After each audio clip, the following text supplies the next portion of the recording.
Hello, brothers and sisters. This is your friend Bill Hazelwood. I'm really looking forward to another episode of Duke Loves Wrestling with you guys in a few weeks. But for now, you can go on over to YouTube and punch in Born Southern Podcast. I just finished a great show with those fellas, and it was outstanding. And in case you didn't know, the host of the podcast, Mike Long, is an ex-pro wrestler. So he tells a great behind-the-scenes story of a wrestling legend that will really touch your heart. But for now, sit back, relax, and enjoy, because remember, Duke always delivers. Brothers and sisters, one of the healthiest things you can do for yourself is staying hydrated. And you know what I'm talking about. You go to your basketball game, football game, pro wrestling events, and suddenly you get a little parched. Well, one of the best ways that you can keep yourself safe is using Liquid IV. See, Liquid IV is a hydration stick that you can pour into 16 ounces of water and immediately get more efficiently hydrated than water alone. Okay? 12 delicious, refreshing flavors, all of your essential B vitamins, including B3, B5, B6, B12, even vitamin C. 3 times the electrolytes as traditional sports drinks. It's made with premium ingredients, non-GMO, free from gluten, dairy, soy, all that good stuff there. Listen, I'm telling you right now, folks, Liquid IV has changed my life. It's something that I use on a regular basis because I'm always on the go. I gotta stay hydrated. You gotta stay hydrated. Liquid IV has your back. It'll keep you exactly that way, hydrated. But don't just take my word for it. I want you to try it out. And because of that, if you head over to liquidiv.com right now, you can put anything that you want in your cart, and then at checkout, use the promo code Duke Loves Wrestling. No spaces in that now. Duke Loves Wrestling. Going to save you 20% on your entire order. That's how much I care about your hydration. That's how much I want you to check out Liquid IV. So what are you waiting for? Shop better hydration today. Visit liquidiv.com. That's right. Devon and the Duke bring the heat. Wrestling tales knock you off your seat. Tune in now, don't you be late. Wrestling podcast never felt this great. Chairs, they tell it all, from the highest highs to the lowest fall. Great and glory tales from the ring. Every chant, every cheer they'll bring. Devon and the Duke bring the heat. Wrestling tales knock you off your seat. Tune in now, don't you be late. Wrestling podcast never felt this great. Brothers and sisters, welcome back to the 3-time award-winning podcast, Devon and the Duke. I am so excited right now because we are just a few days removed from WrestleMania. I am your main man, Duke Loves Wrestling. I told you all that Cody Rhodes is an egg-sucking dog, and that's why he got his eye busted up. That's why Randy Orton taught him a lesson, made Cody pay the price of a wrestling lifetime. But forget about all that, because the legend who is my brother, my co-host, he's a 5-time Hall of Famer, one of the greatest of all time, one of the most famous people walking the face of the earth. The man who is on this show with me had the audacity last episode to threaten to insert himself in what was the most anticipated match of the weekend, Oba Femi versus Brock Lesnar. And this man had the audacity to say that he was going to, quote-unquote, help Brock Lesnar defeat Oba Femi, okay? And here's the funny part about that. This man was in Las Vegas. Everybody saw it. We got the pictures. We know where he was. He was in Las Vegas. And when he finally came face to face with the ruler, Oba, he cowered. He backed down. Suddenly, all of the 30-plus years of bumps on his bump card reminded him, maybe I should sit this one out. And because he didn't interfere in the match, Brock Lesnar was no match for the ruler, Oba Femi. So, brothers and sisters, I want you to join me in asking my brother, the 5-time Hall of Famer, one of the greatest of all time, one of the most famous people on the planet, the YouTube sensation himself, the 3-time award-winning podcaster himself. I want you to join me in asking brother Devon Dudley, what happened? What happened, Devon? How come you didn't jump in the ring and shoot your mouth off to Oba like you were doing on this show? Come on, brother. It's your time. I'm just waiting to see if you're done. You don't think I see what you're doing? If Vlad couldn't get me or any other person, what makes you think you're going to be able to get me? Now, let's answer this one question at a time. One, I'm going to go backwards. One, with Oba, I even said, I'm joking. I'm done. I'm not doing this no more. It's over. Now, if this is 20 years ago, absolutely, I would have had no problems because, now, at 53 years old, I get hit by my 6-year-old and it hurts. So every so often, I'm not foolish. I get reminded by the little ones that I have when we play around. I'm like, okay, wait a minute now. Shit, you don't know who I am? You better stop hitting me like that. Now I even know better not to. If I can't mess with a 6-year-old, I ain't mess with a man that size, that big, and that young. So I admit it. But you, on the other hand, well, let's take a look at this picture. So here it is. Cody retains his title. And at the end, Randy Orton decides to take matters into his own hands and become the old Randy Orton who was vicious and really the Viper. And we all know that the actual Viper, the snake, is someone you can't trust and someone that will get you when your back is turned. And that's exactly what Randy did.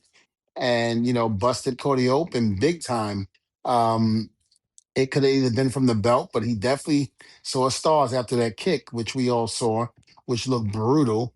Don't know how the hell Randy held back on that one. I don't think he did. I think it was accidental that he actually nailed Cody. And, hey, this is the wrestling business. It's not ballet. It's going to happen. I don't, anytime I got hit like that or on someone on the same lines as that, never got mad, never got angry. It was part of the business and I knew it. But it gave me a reason to react and to what we call in the wrestling business, sell for real. So I wasn't upset with that.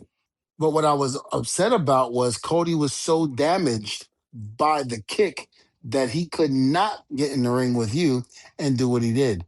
And that was a testament to Randy Orton helping you out. You see what I mean? So therefore, you're all in glory because Randy did what he did. But at the same token, you and I both know I would have paid money to see your butt get in that ring and go with Cody Rhodes. Man, I'd have bet my house. I'd have bet everything I own. Cody would have taken you out, man. Let me tell you something. I am the Black James J. Dillon. Do you understand? Cody didn't want no part of me. Cody didn't want no part of me. Not when he over there nursing his eye. He didn't want no part of the Duke. Okay? But you do know that even JJ got his ass whooped from time to time. Don't remind me. There were times when JJ Dillon was a bloody mess. I might not have followed the NWA back then because I was in WWF territory, but I know exactly what took place during those. I actually witnessed some of it, not all of it, because again, in New York, we didn't have the NWA like that. So we didn't really get to see the NWA the way some people did. And, growing up in the projects, we didn't have cable. So we would steal cable. And I know some of the listeners would remember this if you lived in the New York area or pretty much anywhere where they used to run a cable line down from the roof of the project building. And you'd open up your window and you would see that long cable coming down. And what some people would do is they would cut it, add whatever they had to add to put it together to have a line come into their home and into their television set. So, I remember back in the day we used to do that. But I wasn't smart enough to do anything like that, so I wasn't able to catch it.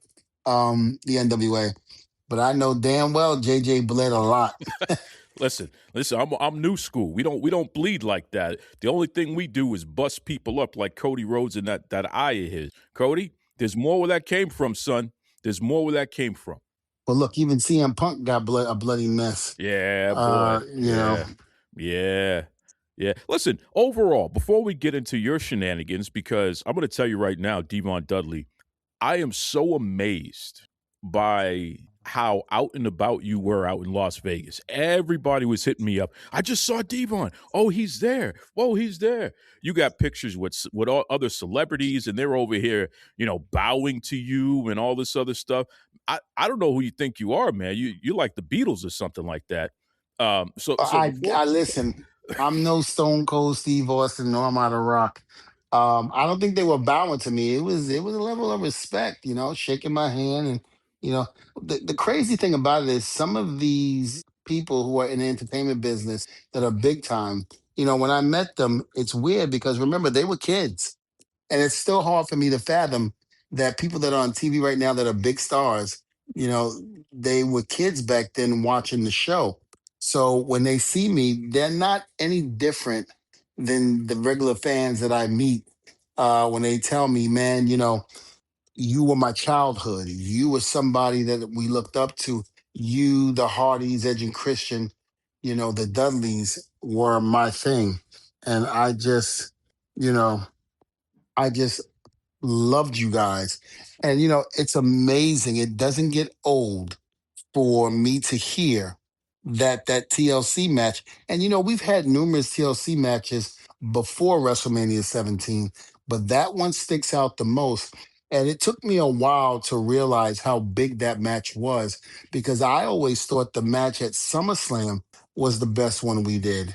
And then when I went back, over the years and started watching the TLC match from WrestleMania 17 over and over again, I realized how special that match was. And the storytelling in that match was just so good. Listen, the first one, I said from my perspective, from me as a performer in the ring, that I felt like that wasn't my best in 2000 because I was nervous. I was scared. It was my first WrestleMania and me selling at the appropriate time and doing things at the appropriate time, I felt like I did it. But when you watch it and study it, there were things that I could have done better. I could have sold things better. I could have stayed down at the right time. After watching that match over and over again, now we go to SummerSlam in Raleigh, the Hardy Boys' hometown.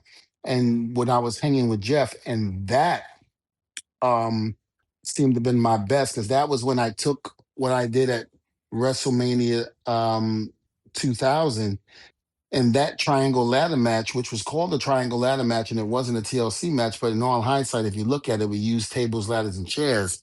I thought after studying that one, it made me better for SummerSlam. And then I studied SummerSlam too. I was so happy. I look at it over and over again.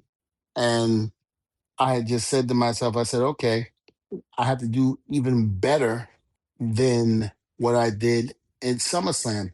And exactly, I felt more comfortable. I was able to sell better. I was able to move better because I knew what was going on and what to expect. So it might not have played out for me as well as I would have liked it in 2000. But like I said, each time we did it, we got better and better. And it wasn't just me, it was all of us. Our backs were against the wall, where we couldn't fail. The first one we definitely couldn't fail in 2000 because we had to prove that we were on the same level as Mick Foley, The Rock, Stone Cold Steve Austin, Big Show, and all of that because they were the main event guys. And then, SummerSlam, same thing. We do it again? Well, we topped 2000 with SummerSlam TLC match, and then we went even further and just blew it out the water with WrestleMania 17. And it didn't hurt that not only did we steal the show, but in my opinion, still to this day, from top to bottom, from the opening card to the main event, um, that we were able to do what we did and be successful. The one thing I liked is when Bubba and Stone Cold Steve Austin were talking about it on his show, and they both admitted that this conversation was being had, what I'm about to say. And, I believe it was Steve that asked Bubba the question, WrestleMania 17, who was the main event? And Bubba said, you and The Rock. He said, exactly. He said, we might have put those asses in the seats, but the Dudley Boys, Hardys, and Chris Edge and Christian stole the show. And to be able to steal the show with a card as heavily packed as that and as good as it was from the opening match to the last match, that says something. And, a lot of these kids today, that witnessed that live show us their appreciation for what we did. And, I can't be any happier that even 25 years later, because I thought it was 30, but Bubba corrected me at WrestleCon, told me that no, it's 25 years later. We just celebrated the anniversary of that match. And, it was really a special time back then. I don't think it'll ever be duplicated. No, it'll not in our lifetime. Not in our lifetime. Too many factors went into what made that so special, and especially when you have that many tag teams who are on the top of their game and hungry. Mm-hmm.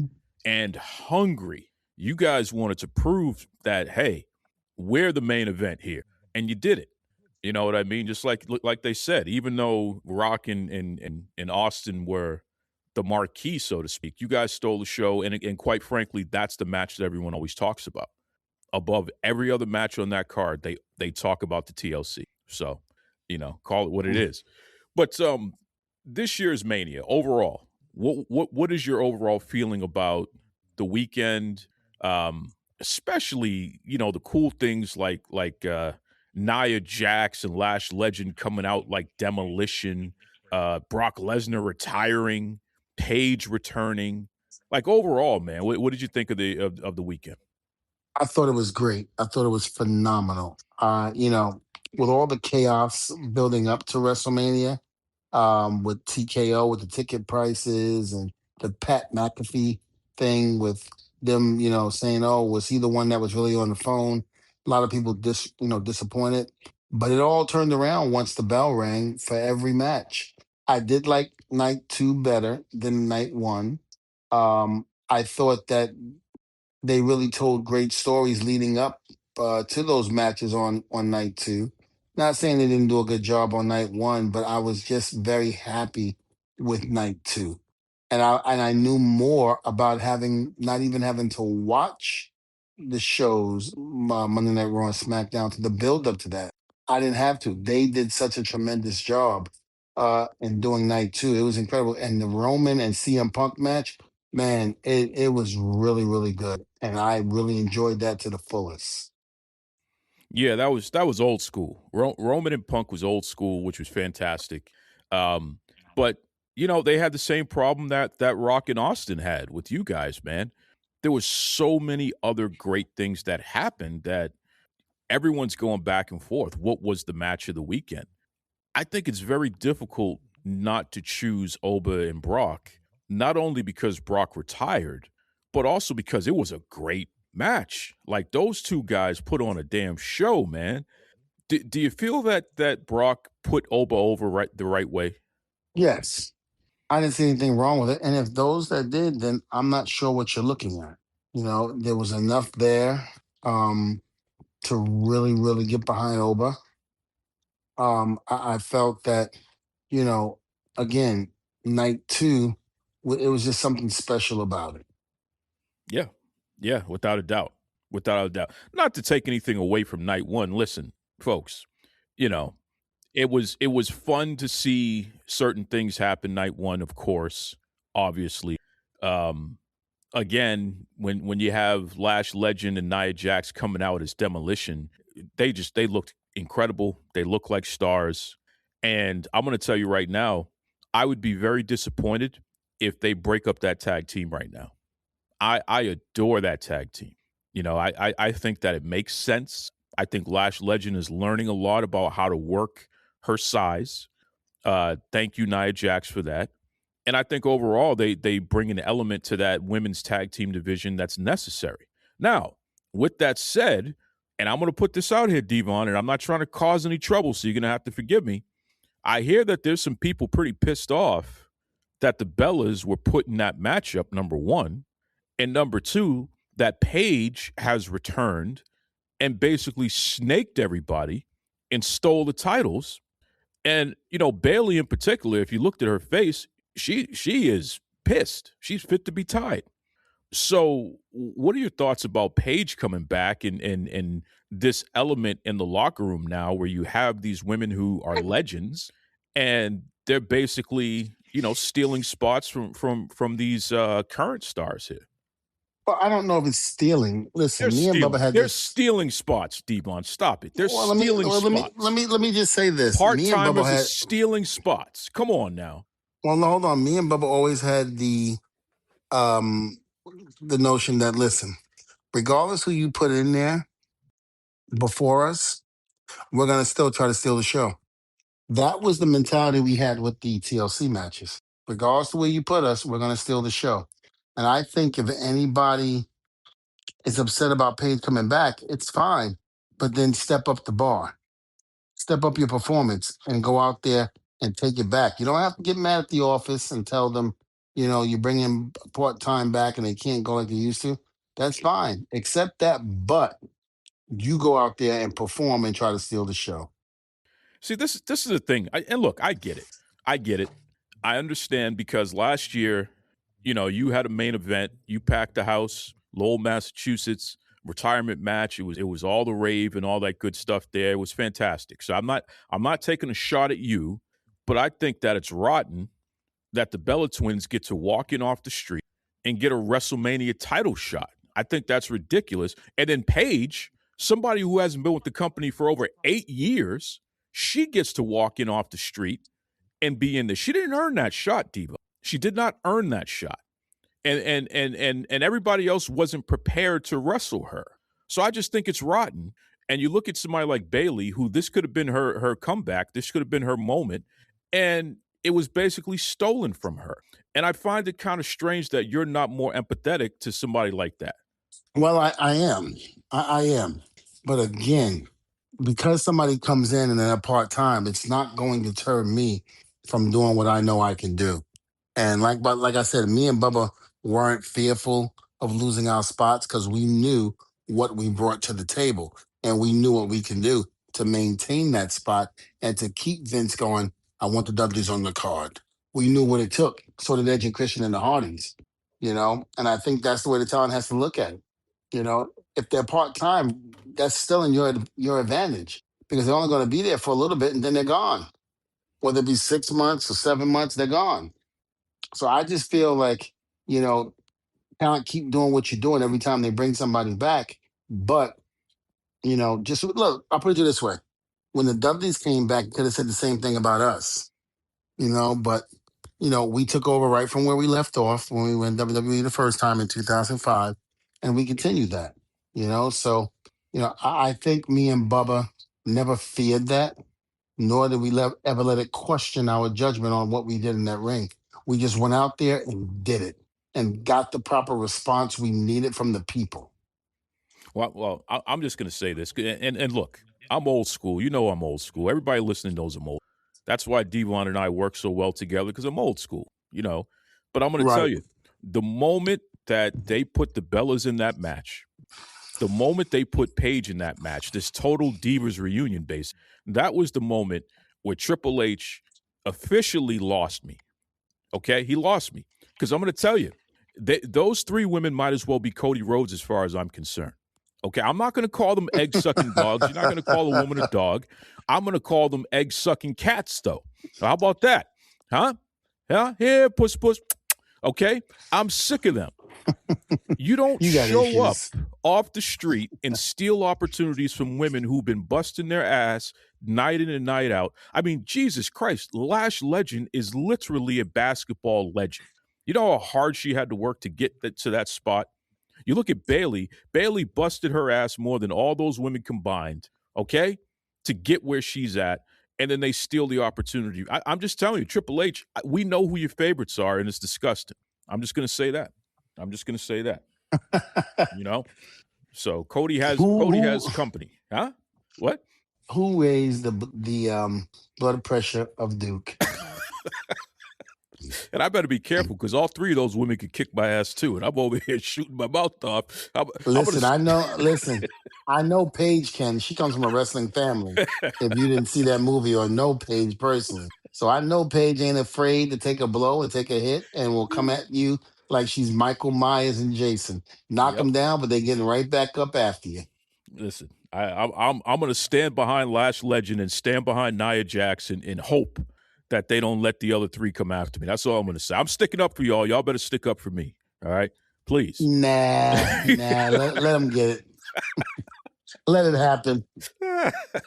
Hey, there was a meme that it was like a few years back about with these two cats, and the one cat is in back of the other cat, and the cat is whispering into the one cat's ear and goes, "Don't worry about it. Just let it happen."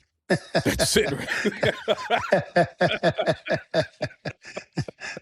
That's what I look at when I think about you right now. Shh, don't worry about it. Just let it happen. Golly. God, listen, don't bring that show back, that Total Diva show, just to show the women kicking my ass. I don't want these problems, man. I don't want these Oh problems. no, I would go in my pocket and pay the network big money to do that. I want them to show it.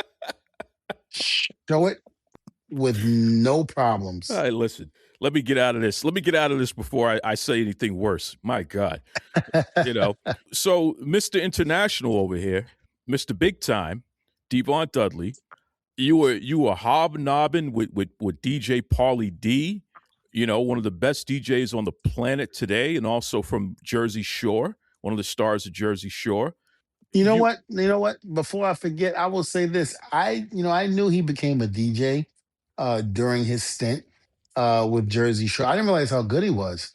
He's amazing. Yeah, he's amazing. Watching how he entertains the crowd as he's doing the mixing, and the days of when I knew about the turntables, the records, and they didn't even have a computer back then. They had a board that you go back and forth. To see that equipment personally, just up close and personal, and the stuff that he was doing, bro, I'm like, how the hell do you remember which buttons to press?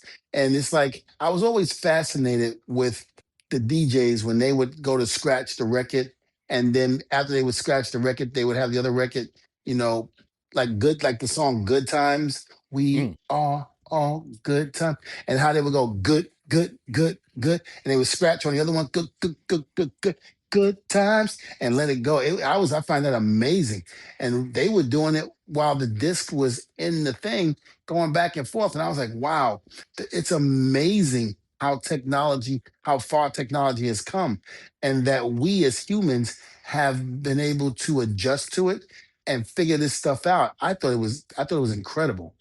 And I was Absolutely. I thought it was cool to hang out with him, and him giving a special shout out to the Dudleys. We were all there. A lot of the guys from WWE were there that night in that little area that we were in, while, Paulie was doing his thing. And, I posted pictures up of him, and he got back to me in a DM, and he was like, thank you for coming, and this and that. And, I know, on one of their shows, because my lady watches it all the time. I mean, look, she watches the same episode sometimes over and over again, which is cool, but it's like sometimes I'm like, all right, enough of this damn Jersey Shore shit. Come on, change something else. That's like me watching the Jeffersons over and over again. She gets tired of it. I love the Jeffersons. Listen, they have what is it, GIO TV, and they play the Jeffersons, Sanford and Son, Different Strokes. Sanford and Son, Different Stroke, What's Happening? I know I go to GIO or whatever you call that station, then I go to TV1 and watch What's Happening. I watch all the shows that I watched as a kid, and it brings me back to my childhood, especially Good Times. Because I was able to relate so well living, coming from the projects, and, knowing that we were always trying to get out of there. And at one point it just seemed like the end would never come. Of course, until the last season of Good Times, the character Keith that was married to Thelma. Basically, he had hurt himself when he met Thelma. JJ stood in the way, taking the picture at their wedding. and he fumbled over JJ and I guess did something to his knee. So he had to stop playing football and he hit hard times, and then all of a sudden years go by and all of a sudden he's training and didn't tell anybody, got his knee back to the way it should be, and then came back to the family and said, listen, we're getting out of the ghetto. We're getting out of the projects.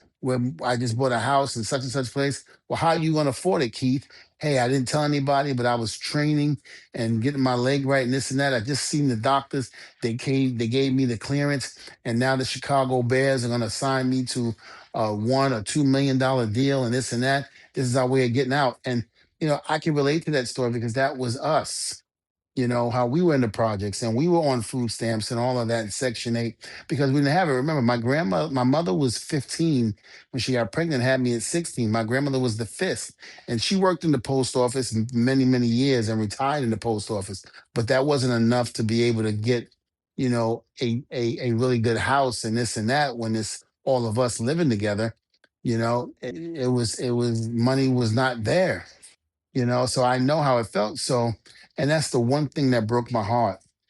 My grandmother sacrificed so much and did so much for me and raised me, took me as if I was her son, not her grandson. And I used to call her mom. And when she was diagnosed with cancer, it broke my heart, but I never believed that she would be gone. I always thought that it was just a hurdle that she was going to be able to get past it, and she never did. She saw ECW, but she never saw the WWE. I signed my contract with WWE in August 24th, 1999. She died on February 25th, 1999. She actually died on my son's birthday, the twins, Oh, Terrence wow. and Terrell. And I went through hell. I mean, it hurt so bad, but then, it hurt me even more that once I signed that contract, she wasn't there to share. She was there for the struggles, but she wasn't there for what God had blessed me with. Wow, that's deep, man. That's deep. But Yeah. again, you were out there with the celebrities. Paulie D showing you love, and one of your sons was with you, right? Yes, Matthew, the 24-year-old. First, let me just let everybody know I got 7 kids. First, I know that's a lot. I'm like Jacob Fatu and Rikishi.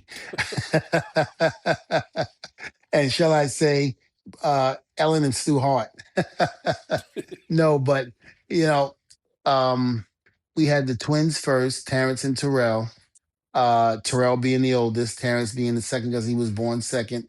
When they pulled Terrell out, and then of course Terrence was second, and then Matthew was third. And Terrence and Terrell, which a lot of people know that they're in the business trying to make it, trying to get to NXT, trying to get to WWE, which is their dream. And Matthew, which I didn't think in a million years would want to be a part of wrestling, decided to join it as well, and is doing extremely well down at the wrestling school that I have in Winter Park, right next to the Performance Center. He's doing extremely well. And needless to say, I hope this doesn't cause me any heat, but I think he's a little bit more advanced than the twins. Oh And I boy. say this, because of some of the things he does. The twins are more like me, they're grounded. You know, Matthew, he's not a high flyer, but put in a position where he has to, he can. And I don't think that I've seen the twins since they started in the business ever do stuff like that. And Matthew does. And I told Matthew all the time, I said, it's great that you can do some of this stuff. I said, but remember, longevity means stay grounded. Yes, you can wow the crowd and get them to react to certain things by flying in the air and doing all of that, but you're also taking a risk of getting hurt and your body. One wrong move and it's over. But Matthew is doing tremendously well. Um, he comes to the wrestling school and he gets in there and he trains and he's really doing good. So again, I hope it don't give me any heat, Terrence and Terrell. I love you guys, but I'm just saying your brother might have the advantage over you just a little bit. And as far as I'm concerned, Terrence and Terrell are Devon and Bubba Ray. They're the second coming of the Dudley Boys. I feel Matthew is Spike. Wow. I feel Matthew is Spike without um getting tossed and beat up because Matthew's almost, if you look in the pictures, he's almost as tall as me. And pictures are very deceiving. He's thick. He's very thick. So he's got a little bit of size on him when you see him in person. And I was, we were together at WrestleMania, of course. And, there was one point where we were waiting for my lady to come down from the room. And a good friend of hers who came with us and spent the activities with me along with my lady's mom. um, we were waiting for them to come down because we were dressed and everything. So they were coming down because we were going somewhere.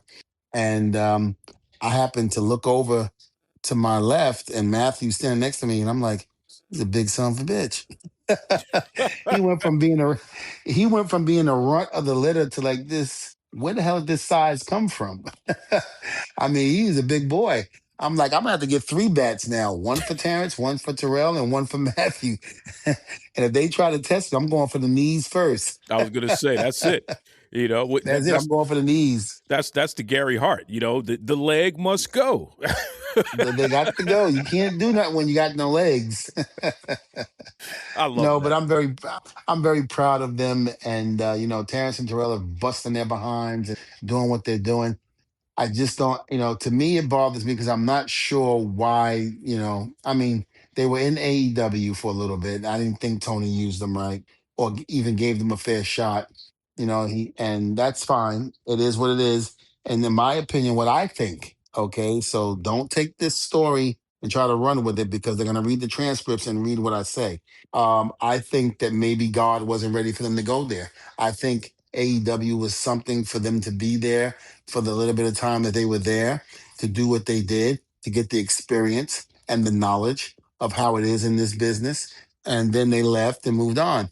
They had a few tryouts in NXT with WWE, but they just weren't ready. And I feel now the opportunities that they might get will be very different.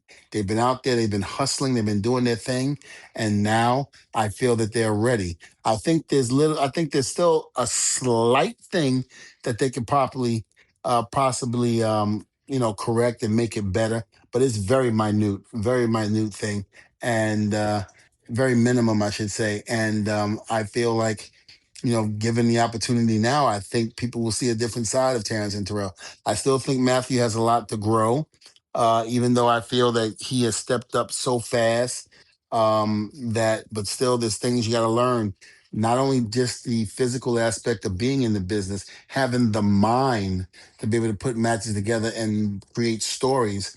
But I also feel that, emotionally, he has to figure it out because we all know this business can mess with you in ways where you'll take a gun and put it to your mouth and kill yourself because you're so stressed out and so whatever. You have to learn how to deal with that. And I feel that Matthew, although he's had to deal with me his whole life, I'm sure that was stressful enough. But I'm sure as time goes on, he will encounter different things, different situations. He might stumble a little bit. He might go through some trials, but he will learn. And we all know when you go through trials and tribulations and you make it through the grace of God, we all know that builds character and strength. And I think that's what they got. That's what's going to put them over the edge. Both of them, all 3 of them. I'm telling you, man, the future is bright for the Dudleys, especially when you're walking around with tall drinks of water like those guys, big dudes, tough dudes. My God, God. I'm not gonna lie. I got in the ring one time with Terrence and Terrell, and this was like right before, the back surgery and the stroke and this and that. We're in there and we're working, and we did something. They whipped me into the corner, and I, of course, before that I said, charge me, whip me in the corner, give me a clothesline. Man, they whipped me into that corner. When they came and hit me with that clothesline, I said, okay, playtime is over. I said, stop hurting your father. They laughed. They were like, sorry, Dad. I was like, yeah, it's all right. I was like, but no, I'm serious. Don't hit me no more. Matthew, take out the trash. What did you say, Dad? Yeah. Yeah. I'm like, I got that stick by my bed. Be cool, stick. It's a be cool. Don't come this way. That's right. That's right. So y'all were hanging out with the celebrities, and you were the celebrity for everybody else, which is the irony. Again, how crazy is that? It's like when we had Del James on, road manager for Guns N' Roses, and shout out, those guys are still doing their tour and all that good stuff. Legends. Del James is a celebrity in his own right, and yet Mm-hmm. he was marking out talking to you because he's such a huge fan of yours. So You know, again, this goes back to what I said earlier. You don't realize the people when we were on TV, how many lives we touched, what we did for people during their ups and downs, especially during their downs. I've had so many people come to me and said I was in a real rough place. Um, and watching you guys, Edge and Christian and the Hardys saved me. One guy came to me. African American guy came to me and said, Devon, I just want to say thank you. Thank you so much. I was in and out of juvie. I was, wasn't doing what I was supposed to do in life. I saw you on WWF. He said WWF TV, and it changed my life. It changed me because I saw someone that looked like me. And I'm not trying to be racial, but a lot of people got to understand that don't understand what he was trying to say was, because there wasn't too many black people in pro wrestling. And at the time, black people loved pro wrestling. We had Junkyard Dog, Bad News Brown, we had the Slickster, we had Coco Beware, we had, some of the, main guys. But by that time, those guys were pretty much finished. So the generation that's coming to me now is the generation that was my generation and just after the Hogan and Andre era. So for mm, them to come to me, for that brother to come to me and say, you got me out of juvie, you saved me because I was watching you and I was inspired that if you can make it being a black man in this business, because he didn't know. And that's one thing I got to say. If you in this business or you trying to get in this business, know about the people that have come before you. Don't just take it for granted. And he didn't know a lot of the guys that I had just mentioned that were black in the business, but he knew me. And for him to say that I helped change his life, that meant more to me than anybody telling me, that TLC they watched TLC and it was the greatest match. Because again, if someone's going through a rough time, trials and tribulations, struggle, and watching me on TV gave you that inspiration, then I did my job. damn right. Damn right. Shout out to him. That's a beautiful story. You know, Hmm. it's fun, man. It's fun to hear people coming up to you and paying homage and what have you. You're living it, so you don't necessarily view yourself from the same lens that the rest of us view you at. And to be reminded that, hey, by the way, the same way that you used to treat Alpha and Sika, that you used to think about the Road Warriors, that the same way you treated Ron Simmons, Bad News Brown, you're that person to the people who are looking up to you. Like you're Yeah, I mean 100% that. you know? yeah, it's truly is amazing, and I'm humble. And you tell me all the time you don't realize how over you are, Devon, and you're right. I don't because I'm very humble about my, fortunes and things like that in this business. I don't see myself like that, and to me, I feel like me not seeing myself like that, or as they would say, get a big head. I just feel like if I do get a big head, then everything that these people are saying to me, I will take for granted and never really appreciate the stories that are being told to me. But if I stay humble and think I'm just like the average Joe, that's the way I want to be. I want to feel that way because I'm no different than anybody else that put their pants leg on one at a time. I'm no different than the average 9 to 5 guy. I just happen to do my stuff on TV. And I'm very happy and privileged that so many people look up and thank me, for my contributions. Because there was a while I used to say this. I said this on Bubba's show, on Busted Open Radio numerous times. I said it in countless interviews. That I always felt like the Dudleys weren't appreciated, because that when you look at some of the WWE opening stuff, for their shows or what have you, very rarely did I think I saw the Dudley Boys in those packages, or in certain things, like when I see the WWE nowadays do tag team wrestling, like, with the exception of last year's SummerSlam, they sat the Hardys and the Dudleys, at ringside to watch that match last year at WrestleMania, which I thought was cool. Or was it SummerSlam? I don't remember. But I thought it was cool because I started seeing the acknowledgement for the Dudleys. And, it was almost like sometimes when they do these packages and they talk about tag teams that we're forgotten.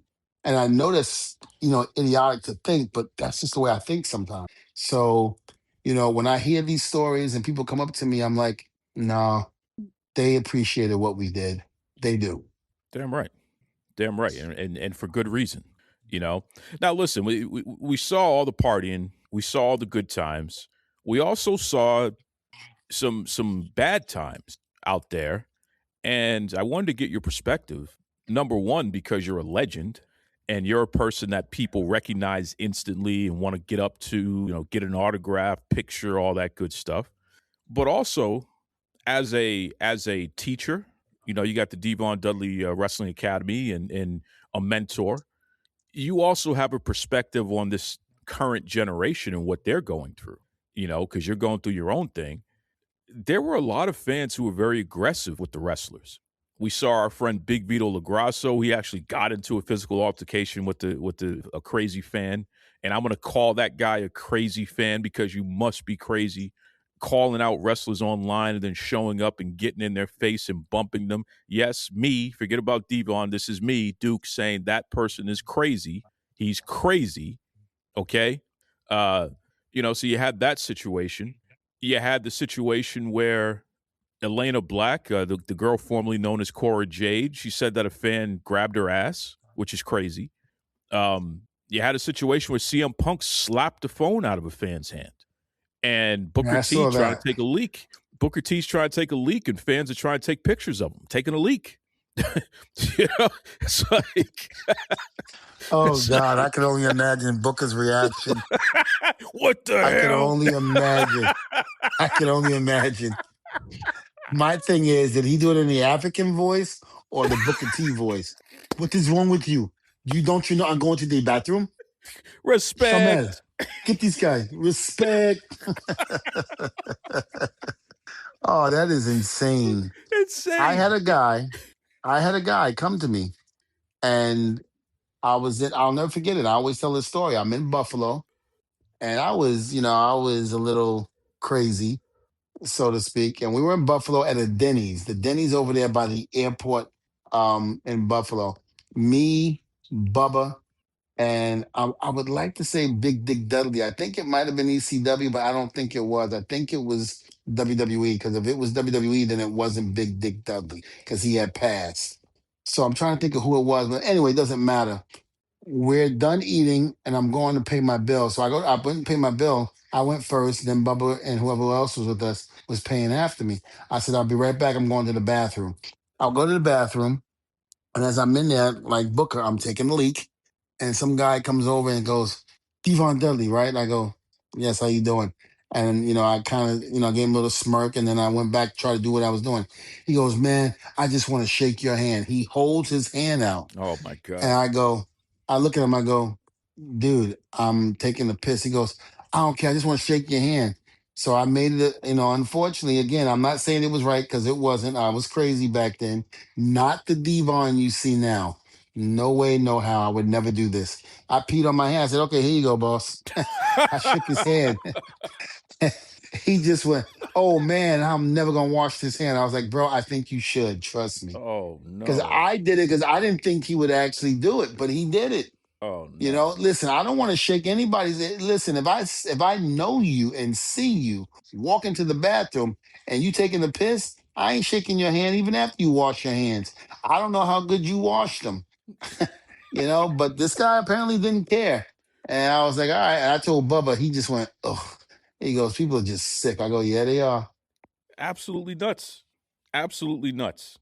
So what are your thoughts, man? What are your thoughts on the whole discussion about more security and the fans going too far and all that? Yeah, I think we definitely need more security. But here's the deal. With the girl Cora, what's her new name now? Well, Elena Black is the name that she owns. So she had that name before WWE, and now she's using it again. Elena Black.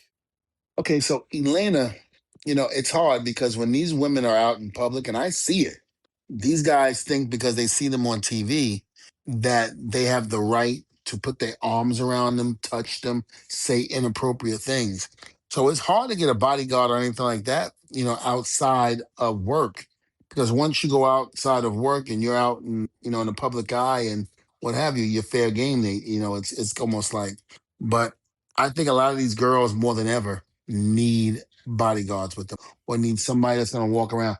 And it's hard because, you can't spend the money and have these girls be followed 24/7 while they're on the road. That's another expense, but we need something because it's really getting out of hand now. It really is. Now, for WWE in particular, do you think that that's something that they should invest in? Should they provide security, especially at the PLEs, basically round the clock security for the talent? They won't do it because it's too much money. But again, within the doors of the arena and the company and would do and in in a setting that like an autograph signing or things like that with the WWE, anything like that, yes, security definitely needs to be there. But once you go outside, unfortunately, it's fair game, and I don't think WWE is going to take the time to get bodyguards for every single wrestler. It's just not feasible. So it's like you got to pick and choose where you go and who you go with. You know, um, it's scary. It really is scary. No, I don't know what Brad Pitt feels like. No, I don't know what Michael Jackson felt like when he was alive and being cornered and watching. But got a little glimpse of it, and it's rough. So imagine how all of those guys, who are really in the public eye, got to go through that all the time. And then fans got to understand if someone's eating with their family, yes, it's one thing to be that fan that goes, oh my God, this and that, blah, blah, blah. But just leave them alone, leave them be. You don't have the right to touch them. You don't have the right to squeeze their behinds or anything what they did to Cora. You don't have the right to do that. You definitely don't have the right to come out of your mouth inappropriately. Because if that was your son, if that was your daughter, or your mother, or your father, how would you feel? And people don't put that into consideration. You wouldn't want them to be talked to inappropriately. You would be ready to whoop somebody's behind, you know? So why would you do it with somebody that you don't know, but yet you see on TV? I think it's inappropriate. Respect people, man. Stop getting a van. Oh, I squeeze Cora's butt. Ha ha ha. Oh yeah, blah blah. Okay. Number one, it ain't your butt, it's hers. Number two, you're not her man. So you're happy because you got a cheap feel? Really? Come on, man.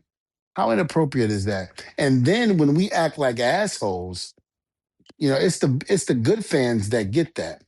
It's the good fans that get the asshole out of the wrestlers or out of the entertainment because the bad ones, they do what they do and you don't see them more. And then it just leaves such a bad taste in your mouth. So I definitely feel at some point when you're on the road, you're with the company, these women need bodyguards. These guys need, not so many guys need bodyguards, but they need some type of protection so they don't get into, altercation because these people are out there to try to push your buttons so you would hit them. And then there's video cameras going, there's video, the phone, they're videoing it on the phone. And next thing you know, you're in court. See, it's funny because I was crunching some numbers and doing the math on this, right? Flow with me for a second. We had 44 people perform at WrestleMania here. Mm-hmm. And let's say that you were getting round-the-clock security for 5 days. So from Thursday through Monday, right? Mm-hmm. The hourly rate out there in Vegas for professional security officers is $75 per hour. Now, if you pair the talent up, so let's say one officer for every 2 wrestlers. Okay. That's only 22 officers. That's only 22 security officers. Mm-hmm. So that's $1,800 per day is what it would cost. So for 5 days, it's $198,000. Now, that does not sound like a lot of money considering what they're doing. You're giving round-the-clock security for the talent when you know there's going to be an overabundance of fans who just don't know how to act. And then with the Las Vegas factor, they get drunk, they get high, and they get these muscles that they think they have, and they start acting more aggressive than normal. For $200,000, it just doesn't seem like a cost that WWE can't absorb, especially when we're talking about the safety of the talent. Yes, and I So agree. now that I gave you the number, what do you think? Yeah, please. Well, I will say this. I look at it like this also. I look at it that if they are, I mean, again, the numbers, but there's a lot of guys that don't need bodyguards. There's a lot of guys that won't take it because they don't want people following them around. But then you take the chance of somebody. Yes, you can protect yourself and you can beat the hell out of somebody, but at the same token, you have to worry You about can when get you do. sued. You can get sued. You got to worry about that. That's the bad part. Yeah. That's the bad. But I Yeah. don't know. I mean, listen, it's sad that we're even talking about this. That we're trying to come to the conclusion. Does talent need bodyguards 24/7, male or female? It's sad that we're even talking about because back in the day, you knew there were certain people you just didn't mess with. The Yeah, right. warlord, who was one of the nicest people you will ever meet, even when he was at his biggest. I could not believe how nice that man was. When I tell you he was nice, man, oh my God, the warlord is the man. A lot of people say, "Oh, Devon's a nice guy." No, the warlord is the man.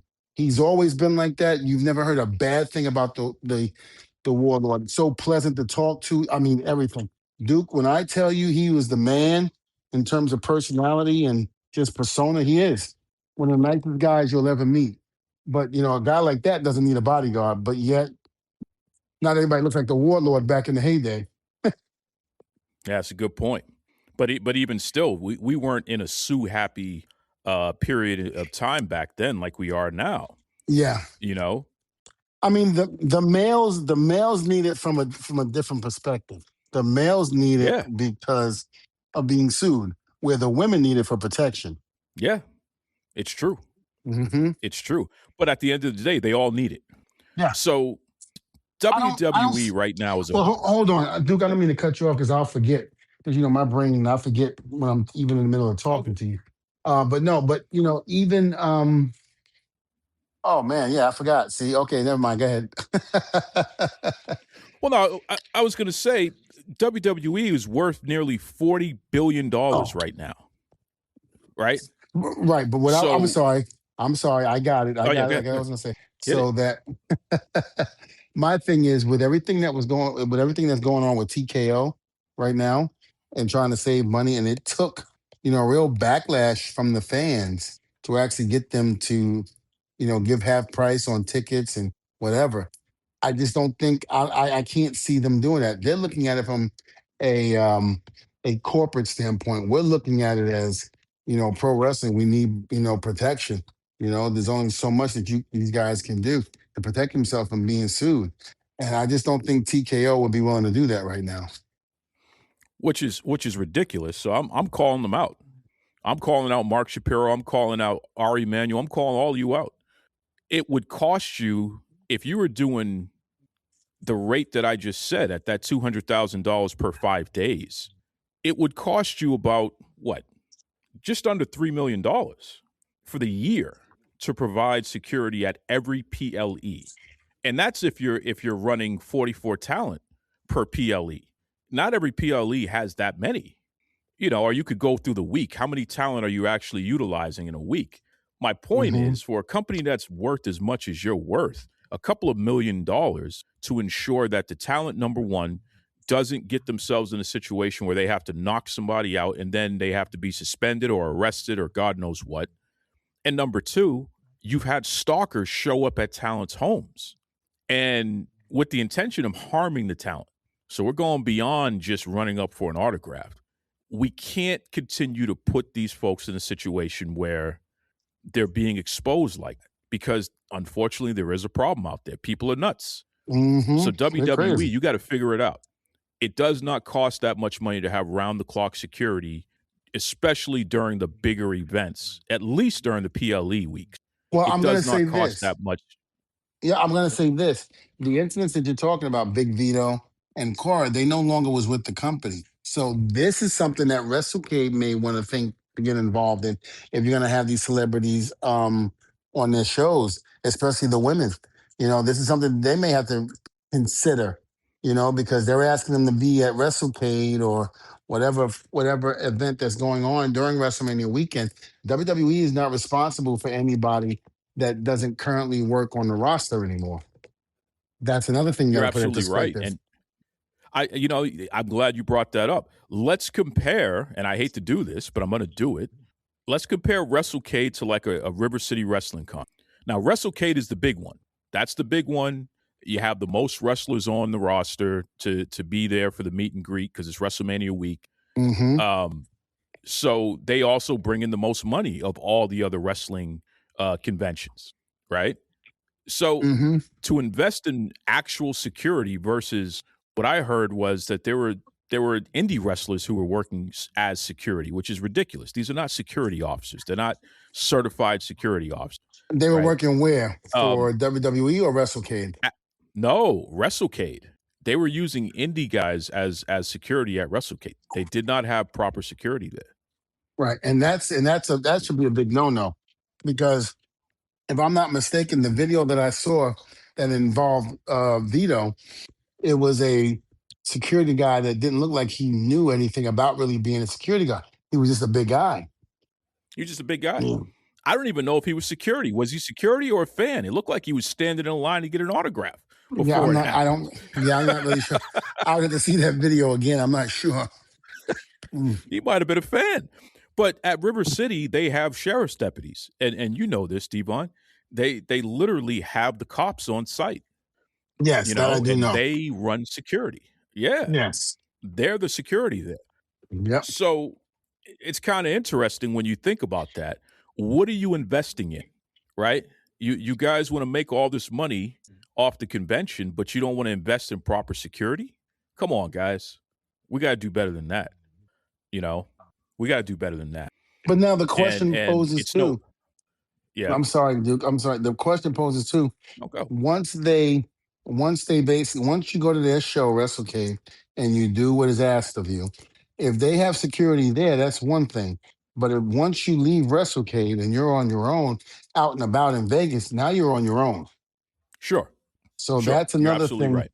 That's another thing you have to put in perspective. So if all of this now, except for the Vito incident, which happened at their show, happened there. The core incident happened there too. Oh, okay. See, I didn't know that.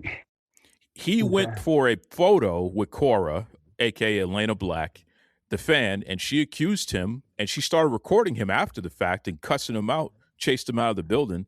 She accused him of grabbing her ass when he paid for a photo op and he was taking a photo with her. So, not the first time that a fan has pulled a stunt like that, unfortunately, so I'm glad she shamed him and she put his face out there. But I just think that WrestleCade's got to do a better job. In all of these conventions, they got to do a better job. Got to have proper security on site, and they got to respond when things happen. There was no reason why Vito should have been in that situation. Yeah, no, I agree. I agree with that. And, I hope Vito's doing good. I hope he's doing better. I know him and his wife, and, Vito was at Johnny Rogers' school when I trained down there.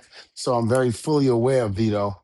And, a lot of people don't realize that Vito's a tough son. He's a tough one.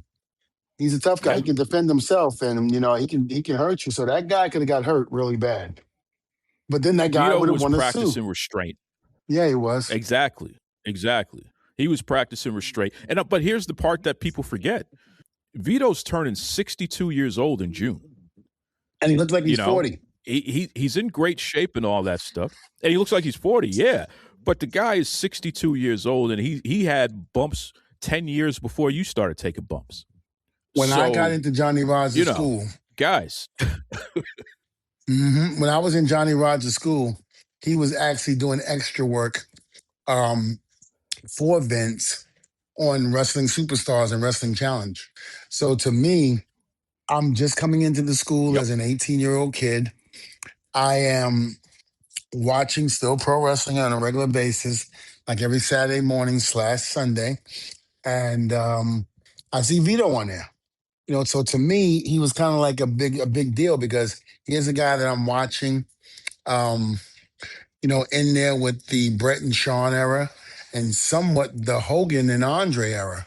He's in there with those guys. He might have been enhancement talent at the Yep. time, but he was someone that was on TV. Yeah. Yeah. Yeah.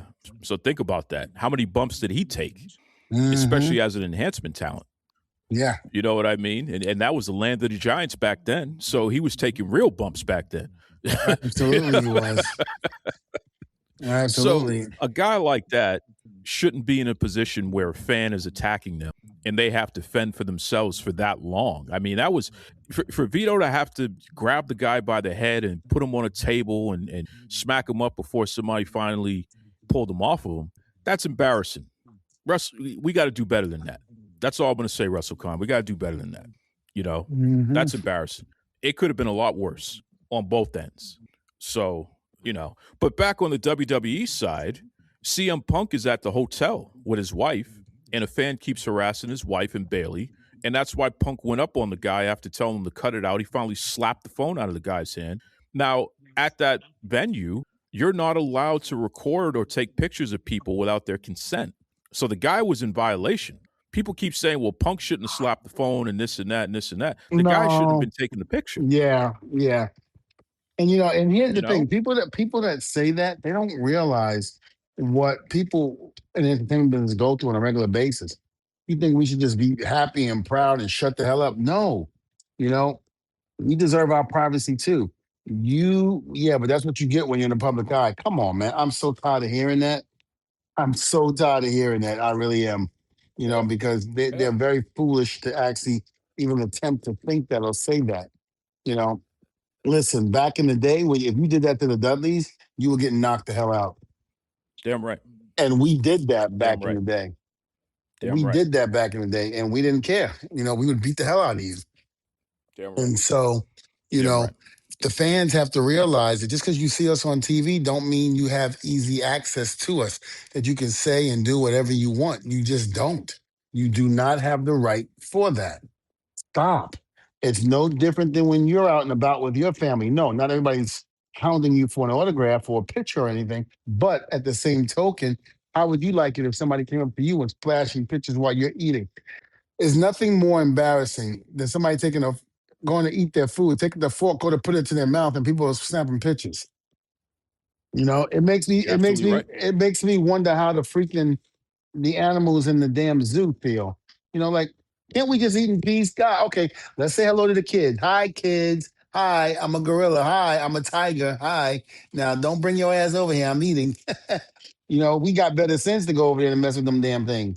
But as humans, no, they don't. They think it's okay to, oh, you know what? I didn't mean to bother you, but you mind if I take a picture?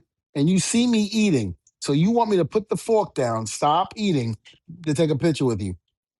No, if you want to say hi and all that, that's fine. I have nothing wrong with that. Hey, I just want to say hi. I appreciate you and what you've done for this business. Fantastic. I love that. That's being respectful. You're eating. I don't want to bother you. Thank you, sir. I appreciate that. But for you to go out of your way and to ask me to get up and take a picture and to do anything like that because you're leaving, I don't give a damn if you're leaving. Leave me be and let me eat with my family in private. Well said. Well said. And heed that warning, folks, because between all them kids that Devon has, you don't got to worry about Devon putting hands on. No, I got Terrence and Terrell that'll do that. That's right. And they got bail money, so just take it easy. That's all I'm going to say about that. Anyway, what's the best way everyone can keep up with you, Devon? Because you're a hot ticket out there, man. I know you got a bunch of great signings coming up. How can they keep up? I'm sorry. Say that again, Duke. I'm sorry. The TV was on. I turned it on by mistake. No, I was saying, what's the best way everyone can keep up with you? Because I know you got a bunch of big signings coming up, and it's that time of year. So if folks want to know where Devon Dudley's going to be next, what's the best way they could figure all that out? All right. Well, again, I'm going to be on my YouTube channel. Of course, Devon Dudley YouTube. Check that out. Please like and subscribe and help get the word out there. I mean, it's really, really doing extremely well. And I'm very proud and happy to the fans out there that have really helped me and to do everything to get the YouTube to where it needs to be. Thank you very much for that. Also, I would like everybody to know that I had just started a new um I would say I started a new um, thing on Instagram where I'm selling my Dudley merchandise, and you can check it out. It's Devon Dudley merch. Go check that out. I got the Dudley Boy shirt, Testify hats, but more merchandise is coming that I'm having made. So you can go on the page, check out the merchandise, and whatever you like, you can buy it and mail it to you. So you're just not worrying about having to go to the Comic Cons. You can actually go now on social media, order the merchandise, and we can send it to you. Um, Also, you can find me on Testify Devon on Twitter. My Facebook is private, so I get a lot of fans that try to, want to friend me on Facebook. And again, guys, nothing against you guys, but that's private for my family. I don't allow really pretty much anybody who is not a close personal friend of mine or a family member because there's pictures on there that cannot be released to the public, and we make sure of that. So, not on Facebook, but Twitter and Instagram, absolutely. And again, check out the Devon Dudley merch. Again, that's on Instagram. Check out the merchandise, and if you like it and you want it, just DM me, and we and my staff and myself will take care of it and make sure you get the merchandise that you like. So again, be ready to know that there's more merchandise coming, and we're hoping to satisfy the fans every possible way. Well said. Well said. Folks, as always, Duke Loves Wrestling on Facebook, on X, Duke Loves Wrestling at gmail.com. Let me know what you think. Send in your questions, all that good stuff there. I'll tell you, I want to end on this note here, Devon, because one of our really good friends and supporters of everything that we do, huge fan of yours, huge fan of the show. We mentioned him before and his family, Billy Savage. He Yes. has gone under the knife. He's gone under the knife. He has a major surgery happening. I won't tell his medical business, but it's a very serious one, and he needs our prayers, man. Let's hope for the best and certainly a speedy recovery, because Billy, you're going to make it. You're going to kick out on this one, and I'll throw it out there, Billy. Once you're feeling better, you can come on for 5 minutes with Devon and the Duke and get a chance to talk to Devon Dudley. So you do me the favor, and God, we're hoping that you help us out on this one. You kick out and heal up, Billy, and then we'll figure out the rest. What do you think about that, Devon? I love it, and I would love to talk to Billy. And again, my prayers and thoughts are with you. I will be praying for you, and a speedy recovery. I'm gonna put it that way. I'm gonna say it's gonna be a speedy recovery. Testify, my brother. Strictly for the culture every day. Stepping style in your unique way. Patterns and colors so divine. All about the perfect line. Be yourself, let your spirit fly. In this fashion, you'll touch the sky.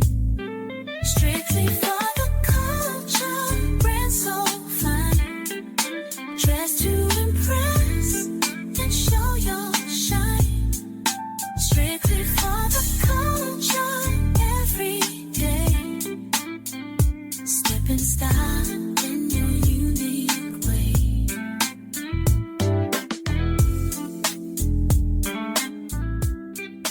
Visit www.strictlyfortheculture.ca.